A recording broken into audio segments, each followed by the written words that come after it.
Love only can take us there. Why do we use words love and devotion? Two words we use all the time, love and devotion, love and devotion. Because love is that which pulls us. Devotion is our response to that. We automatically become devoted when unconditional love pulls us. It's a natural fact. We don't have to pretend to do it. It just comes by itself. So when somebody can pull you with that unconditional love, if somebody says, there's a person whose love is unconditional, I have tested it for 30 years, and that love pulls me, I'll say that person is the perfect living master. I won't even ask any other question whether he has reached any stage of awareness, how enlightened he is or not. If his unconditional love has pulled you beyond your thoughts and beyond your doubts, that person must be a perfect living master. He is operating from beyond the mind. This is such a rare experience. To experience unconditional love with no judgment. That person does not say, were you good or bad? Will I treat you better if you are good? That person will have a compassion. Will be able to see in what state we are. Will be able to see we are already caught up in a mess of this world, and we are caught up in our own bad judgments. We are caught up in our guilt. We are caught up in our own bad actions we have done and we can't get rid of them. We are all caught up not forgiving ourselves nor anybody else because we are carrying either revenge or we are carrying guilt. When they see us living like this, are they going to judge us? They know what state we are in. Therefore, they have all compassion and love for us to get you out of this mess.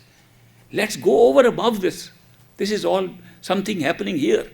Let's not try to improve things a little bit here or there. Let's get it out of it. That's the purpose of these perfect living masters coming into our life. And as I said, when will they come? When we are seeking and we are ready. That's it. Remember, when people say, I love you, watch very carefully what they are really saying. I love you. They love I more than you. Supposing you say, but I hate you. Somebody says, I love you. Say, but I hate you. They say, then I hate you too. What happened to that love? In 1 second, it gets modified. Because it's the I, it's an ego trip. Ego is the face of our mind. Ego is what presents itself as the mind, the thinking mind, steps out and shows itself as I, me, mine. Ego is the greatest separator. It creates more separation than anything else. When you say I, you're already separating yourself from everybody else. If there are two people together and say, I love you, you're already separating the other person from you. But what happens in true love? In true love, the I is put on the back bench. I disappears for a moment. You are so absorbed. Your thoughts, your consciousness, your awareness is so absorbed in the beloved that you can't think of I. Therefore, if there's anything that can push the ego behind, it is love. Whether it's love in the physical world or love at the highest spiritual form, but true love can really help you to forget yourself and be so absorbed in the beloved that you forget the I. So that is the very big difference. But when you keep on saying, I love this, what you are saying is, I'm very attached to you. I'm very attached to my car. I love my car. I'm attached to it. I love my house because I'm attached to it. Attachment is being considered as love. That's not love. Attachment binds us down more. Attachment is a very different experience than love. In love, the experience is that there is no separation. In attachment, the experience is you are separate, I am doing something to you or you doing something to me. That the separation exists in attachment and the separation disappears in true love or pure unconditional love. Now that's my only criterion. Somebody says, give me one simple criterion. Have we met that person? Was he a perfect living master? At one time I used to give a list of criteria I read in the book. Now I give one criterion. Does he pull you with unconditional love despite all the thoughts your mind has? If he does, the perfect living master. Does he pull you from your soul to that extent? If he does, if you want to test over and over again, go meet again and again. See how sustained how permanent, how unconditional, how timeless that love is for you from that person, that human being. Take him that he is a human being like us, a friend like us, but his awareness is coming from beyond the mind. That's the power of love.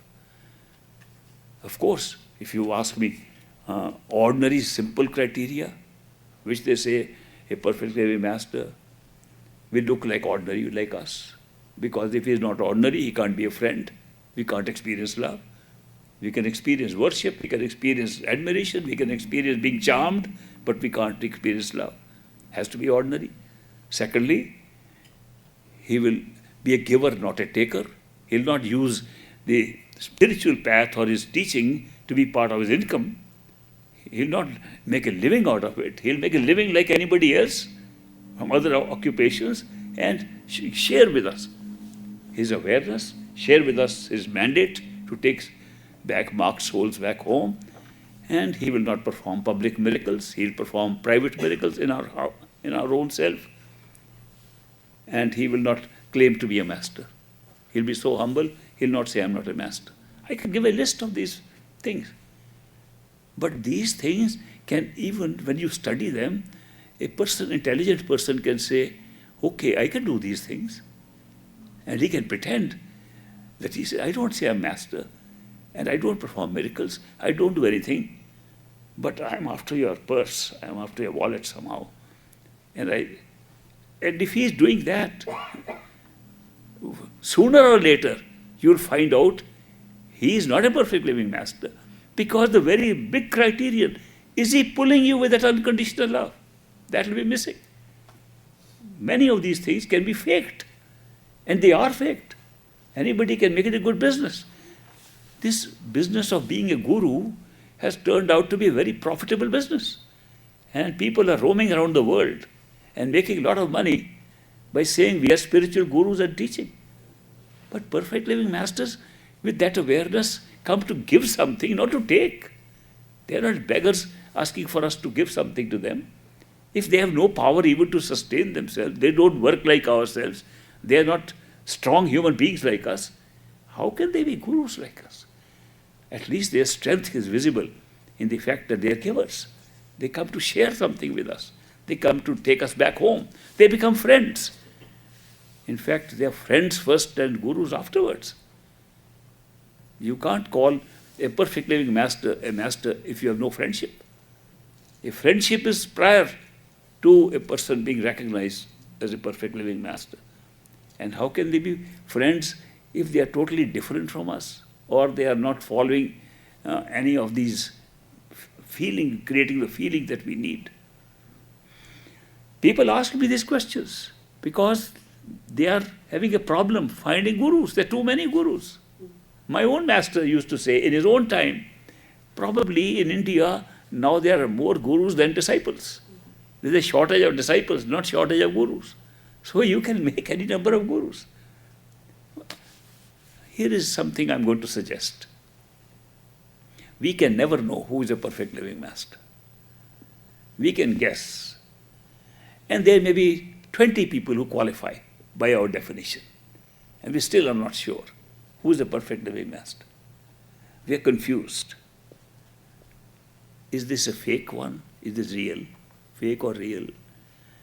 My suggestion is, don't worry about it. If somebody tells you to go within, which is the correct way, and you experience some attraction towards him, and you are drawn by his teachings, drawn by him, follow him. Supposing he is a fake guru, it doesn't matter. He's pointed you in the right direction. When you try to go in, you will not be able to. You will say, I am not able to go further than this. He will say, no, continue search. Then you continue to search. Another guru will step in, who will take you further. Eventually, if you are seeking in your heart is for something beyond your mind to your true home, a perfect living master will appear in your life through coincidence or circumstances. Doesn't matter, we can be going through so many stages.